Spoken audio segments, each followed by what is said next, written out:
যোগব্যায়াম শিখতে গিয়ে সারা জীবনের মতন পঙ্গু হওয়ার সম্ভাবনা ৩.৫ বছরের শিশু কন্যার। শিক্ষকের বিরুদ্ধে থানায় অভিযোগ সেনা জওয়ান শিশুর বাবার। যোগব্যায়ামের নামে নির্মম অত্যাচার, শিক্ষকের অত্যাচারে ৩.৫ বছরের শিশু কন্যার ভাঙল পা। ক্ষতিগ্রস্ত দুটি পা। শ্রীনগরে কর্তব্যরত সেনা জওয়ানের তরফে মেয়ের ওপর অত্যাচারের অভিযোগ দায়ের জগৎবল্লভপুর থানায়।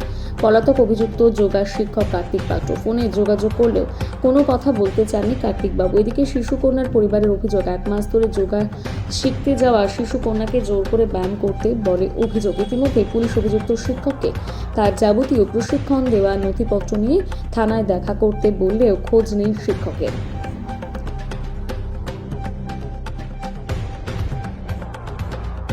যোগা গিয়েছিল, ওর যোগা টিচার যেটা ওর ব্যায়াম নয় সেই ব্যায়ামটা ওকে করিয়েছে। কতদিন শিখছে? 1 মাস ভর্তি হয়েছে কোন ওখানে, জায়গায় শেখে? বাঁকুড় শিবতলায়। আচ্ছা, কে শেখায়? ওনার নাম কি? কার্তিক পাত্র। ওনার এখানেই বাড়ি? না, ওনার এখানে বাড়ি নয়, ওনার নস্করপুরে বাড়ি। উনি কি এই প্রথম 1 মাস শেখাচ্ছে না আগে? এখানে 2 মাস মতো স্টার্ট করেছে এখানে আচ্ছা। যোগা। তো শুনে আমরাও ভর্তি করেছি। তো রিসেন্ট 1 মাস হয়েছে ওকে সবে ভর্তি করেছি। কিভাবে বুঝলেন কি ঘটনাটা ঘটেছে? তো ওর ওই ব্যায়ামটা করার কথা নয়, ও তখন কাঁদছে, ওকে ছাড়েনে, ও পা শক্ত করে ফেলছে, তবু ওকে জোর করে ওই ব্যায়ামটা করিয়েছে। কি ব্যায়ামটা করেছিল? এক পথ সলভা আসন ওটাকে বলে। তো ওই ব্যায়ামটা 7 থেকে 8 বছর বাচ্চাদের করানোর কথা, তো ওকে ওই ব্যায়ামটা তুলেছে। আমরা বারণ করছি যে ওই ব্যায়ামটা ওকে করাবেন না, কেননা ও বাচ্চা। তো ওকে নর্মাল ব্যায়ামগুলো আমরা যেমন দিয়ে শুরু করি, ওকে সেই ব্যায়ামগুলো দিয়েই শুরু করাবেন। তো ও শোনেনি, ও জোর করেই ওই ব্যায়ামটা ওকে করিয়েছে। কি হয়েছে তারপরে? তারপরে পাটা যখন ও ব্যায়ামটা যখন ঘাড়ে তুলে পাটা পিছন দিকে করে দেয়, পাটা তখন মট করে উঠেছে।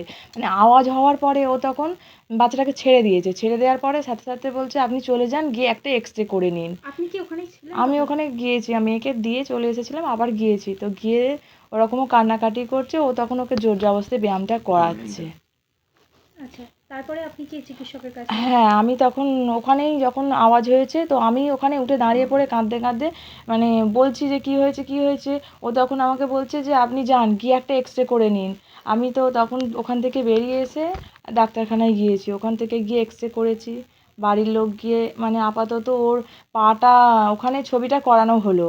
মানে কি যেখানে দেখলেন ছবিতে? কি পাটা মানে যে ডাক্তার এক্স-রে করছে সে বলছে এটা কিভাবে হয়েছে। আমি বললাম যোগা করতে গিয়ে। বলছে যোগাতে এইভাবে কেউ ব্যায়াম করতে গিয়ে পাটা ভেঙে দেয় এই বাচ্চাটার? তো আমাকে জিজ্ঞাসা করছে যে আপনার সঙ্গে কে এসেছে? আমি বললাম কেউ আসেনি। বলছে ও যোগা স্যার আসে না? আমি বললাম না, আমি একাই এসেছি। তো ওইখান থেকে আসার পরে আমরা আলাদা আবার ডাক্তারের কাছে নিয়ে আসি। তো নিয়ে আসার পথে প্লাস্টারটা আপাতত করে দিয়েছিল ওখান থেকে ধরে। প্লাস্টারটা করে দেওয়ার পরে আমরা ওখান থেকে নিয়ে চলে আসি, কিন্তু সেই স্যার আমাদের সঙ্গে কোনো যোগাযোগ করেনি। কোনো খোঁজ খবর? না, আমাদের কি সঙ্গে কোনো বলছে? তাদেরকে ফোন করেছিলেন? না, আমি তো ফোন করিনি, ওর বাবা ফোন করেছিল। ওর বাবা ফোন করার পরে তো হচ্ছে যে কথা এমনি বলছে, সে বলছে কিছু বলছে না সে। ওদের পরিবারের তরফ থেকে এমন যেটা শুনলেন না, আমাদের সঙ্গে সেই দিনকে কোনো যোগাযোগ করে না। আমাকে একলাকে ছেড়ে দেওয়ার পরে আমরাই সব নিজেরাই ঠিকঠাক করেছি। মেয়েকে নিয়ে গেছি ডাক্তারখানায়, সব কিছু নিজেরাই করেছি। উনি একবারও আমাদের সঙ্গে যোগাযোগ করেননি। পরের দিনে খবর নিচ্ছে, আমি তখন বললাম না আমাকে ফোন করবেন না। আমি তখন বলেছি যে আমাকে ওর বাবা যা বলার ওর বাবার সঙ্গে কথা বলে নেবেন, এই কথা বলেছি। এছাড়াও যে শুনলাম যে কোনো আমাদের মহিলা থ্রেট করছে, তো হচ্ছে উল্টোপাল্টা কথা বলছে, আমার মেয়ের নামে বদনাম দিচ্ছে যে আমার মেয়ের পা ভাঙা ছিল। তো হচ্ছে উল্টে আমাদের নামে কেস করবে, তারা আমাদের হুমকি দিচ্ছে যে আমি আপনাদের নামে কেস করব। হ্যাঁ, হ্যাঁ, আমরা থানায় জানিয়েছি।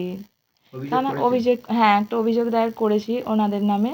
তো যে আমাদের এরকম করে হুমকি দিচ্ছে ফোনে যে কেস করব, মেয়ের পা ভাঙা ছিল, এইভাবে তার নামে তো একটা ডায়েরি। যোগা শিখতে দিলেন স্যারের তো না, স্যারের কোনো সার্টিফিকেট নেই। স্যারের কোনোই সার্টিফিকেট নেই। আপনারা জেনে শুনে জানতে পারলাম। পরে জানতে পারলাম। হ্যাঁ, পরে জানতে পারলাম। স্যারের নাম কি? স্যারের নাম কার্তিক পাত্র। কোথা থেকে নাম? নস্করপুর থেকে। আপনার নামটা? আমার নাম মিঠু সি। আচ্ছা, আপনার মেয়ের নাম কি? নয়না সি। আচ্ছা, আপনার হাজবেন্ড হচ্ছে পেশায় একজন সিআরপিএফ, তো নিশ্চয়ই আপনার মেয়েকে নিয়ে অনেক স্বপ্নটা মেয়েকে নিয়ে আমাদের অনেক স্বপ্ন ছিল আমাদের মেয়েকে নিয়ে, সেই কারণে মেয়েকে ছোট থেকে দিয়েছি। এই কারণে মেয়ে ছোট বলতে 4 বছর বয়স, 4 বছর মানে একটু নর্মাল ব্যায়ামগুলোও করতে পারবে। টুকটাক মানুষ যেটা দিয়ে স্টার্ট করে সেই ব্যায়ামগুলোকেই ওইগুলো করানোর কথা বলা। আমরা সবসময় বলেছি ওনাকে ফোন করে যে আমার মেয়ে ছোট, আমার মেয়েকে বেশি ভারী ব্যায়াম দেবেন না, আমার মেয়েকে নর্মাল যে ব্যায়ামগুলো হয় সেইগুলোই করাবেন। উনি কিন্তু করেননি, উনি রাগবশত কি জানি না, উনি আমার মেয়ে যখন কাঁদছে, এত কান্নাকাটি করছে, উনি তবুও ছাড়েননি আমার মেয়েকে। হাড় যাওয়ার পরেই ছেড়েছে। ভেঙে যাওয়ার পরে ছেড়েছে, হাড় শক্ত করে ফেলছে, উনি নিজেও বলছেন ও হাড় শক্ত করে ফেলছে। আমি তখন ওনাকে প্রশ্ন করছি যে হাড় যখন শক্ত করে ফেলছে আপনি কেন ছেড়ে দেননি, ছেড়ে দেননি? আমি বুঝতে পারিনি, আমি বুঝতে পারিনি।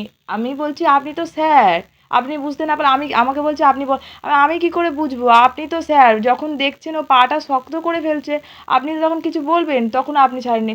ও এত কান্নাকাটি করছে তবুও শুনছে না। আপনার নাম? মিঠুসি। এই ধরনের বাচ্চাদের প্রশিক্ষণ দিতে গেলে কতটা নিজেকে ট্রেন্ড হতে হয় এবং কি কি নিয়ম অবলম্বন করতে হয়? অবশ্যই ট্রেন্ড হতে হয়, নিজেকে এক্সপার্ট তো হতেই হয়। তাছাড়া এই ধরনের বাচ্চাকে অ্যাডমিশন করাটাই গন্ডগোলের, এই অ্যাডমিশন করাটাই অন্যায় একটা। আমরা সাধারণত 5 বছরের উপরের ছেলে মেয়েদেরকে বলি, যারা নিজেদের হাত পা চিনতে পারে, নিজেরা বুঝতে পারে, হ্যাঁ, তাদেরকে বলি যে যোগব্যায়াম করার জন্য, যে তাদেরকে অ্যাডমিশন করা, যাতে সে তার টয়লেট কোথায় কখন যাবে, পটি যাবে কিনা, বা কোথাও ব্যথা হচ্ছে কিনা, পেন হচ্ছে কিনা, এইসব বলতে পারে, তার অসুবিধার কথাটা যেন বলতে পারে।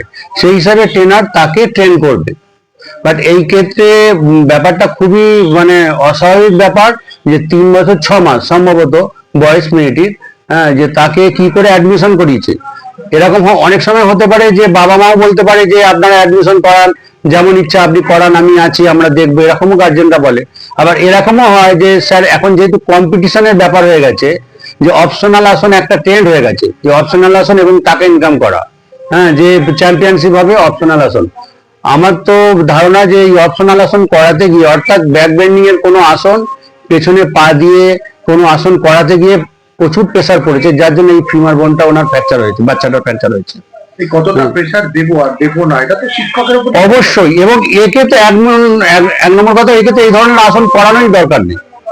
একে তো নর্মাল খেলার ছলে, বাচ্চারা যেমন খেলা প্লে হাউসে যেমন খেলার ছলে পড়ানো হয়, এখানে খেলার ছলে করাতে হবে এদেরকে। কারণ আমাদের এখানে এরকম অনেক প্যাস্টিক চাইল্ড আছে, যাদেরকে ডাক্তারবাবুরা রেফার করেন যে তাদেরকে ব্যায়াম করানোর জন্য, যাতে তাদের স্বাভাবিক গ্রোথটা হয়। কিন্তু আমার নিজস্ব ক্লাবেও আছে, নিজস্ব ক্লাবেও আছে, এরকম 2 জন আছে। আমার জনকল্যাণ ক্লাবে আছে 2 জন আছে, হ্যাঁ, দুটোই কিন্তু সেম। হ্যাঁ, কিন্তু তাদেরকে সেইভাবে ট্রিট করা হয় না, তারা তাদের মতো করবে, সবার সাথে মিলে জুলে যতটা করবে সেইভাবে আমাদের ট্রেন করা হয়। এর থেকে বেশি কিছু না। এক্ষেত্রে কোন কোন বিষয়গুলি অন্যায় হয়েছে? মানে এক হচ্ছে ভর্তি করা, প্রথম কথা হচ্ছে এই বয়সে তাকে অ্যাডমিশন করানোটাই হচ্ছে অন্যায়। তারপরে তার যদি কোনো শারীরিক সমস্যা থাকে, সেটা আমি জানি না, যদি কোনো শারীরিক সমস্যার জন্য হয়তো ডাক্তার রেফার করেছেন কিনা, বা তার বাবা মাই যে দিয়েছেন কিনা, সেই জন্য যে না মেয়েকে আমি এরকম করবো, বা স্যারকেও বলেছেন কিনা যে কম্পিটিশন পারপাস আপনি ওকে তৈরি করুন, সেই প্রেশারটা, এইটা কথোপকথন তাদের উপর নির্ভর করবে, তারা কি করে কি ব্যাপারটা করবে। তো পরিবার কি আপনাদের সঙ্গে অ্যাসোসিয়েশনে যোগাযোগ করেছে? আমাদের ওয়েস্ট বেঙ্গল যোগাসনের প্রেসিডেন্টের সাথে উনি যোগাযোগ করেছিলেন, ভদ্রলোক মানে মেয়েটির বাবা যোগাযোগ করেছিলেন, কিন্তু এই যে ছেলেটি যা নাম, হ্যাঁ, প্রতীক পাত্র, এই কার্তিক পাত্র, এনাকে আমরা চিনি না, এর আগে দেখিও নি। এবং আমাদের হাওড়া ডিস্ট্রিক্ট যোগা অ্যাসোসিয়েশন, অর্থাৎ ওয়েস্ট বেঙ্গল যোগা অ্যাসোসিয়েশনের যে affiliated unit Howrah district yoga association, হ্যাঁ, এদের আমাদের কোনো ইউনিটের এরা ছেলে নয়।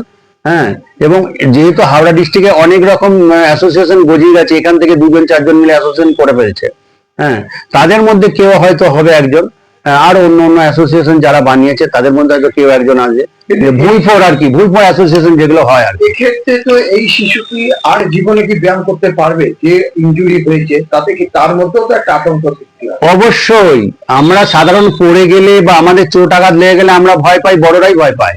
আর একটা বাচ্চার এরকম ভাবে ফ্র্যাকচার হয়েছে, হ্যাঁ, সে জীবনে এই যোগব্যায়াম করার ক্ষেত্রে মানে ভাববে, বা হয়তো মা বাবা জোর করে দেবে, বা স্যার করাবেন, হয়তো ভবিষ্যতে ভালো হয়ে যাবে, আশা করি ভালো হোক, সুস্থ হোক, হ্যাঁ, তারপরে এর মধ্যে কিন্তু একটা ভয় থেকে যাবে, এবং এ কাউকে বলবে না কোনোদিন যে তুমি যোগব্যায়াম করতে যাও।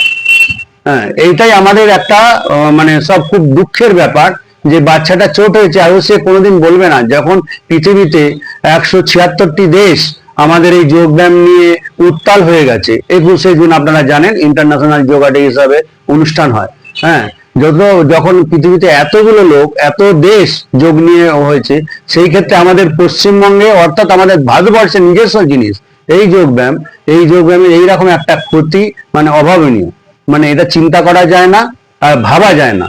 আর এই ওনাদের বলে আমাদের আর মানে দুঃখ ছাড়া আর কিছুই আমরা ওনাদেরকে জানাতে পারবো না, সমবেদনা ছাড়া কিছুই জানানো যাবে না। আপনার নাম আর হ্যাঁ, আমি হচ্ছে উদয়শঙ্কর চ্যাটার্জি, হাওড়া ডিস্ট্রিক্ট যোগাসনের অর্গানাইজিং সেক্রেটারি এবং ওয়েস্ট বেঙ্গল যোগাসনের ইসি কমিটির মেম্বার। নমস্কার।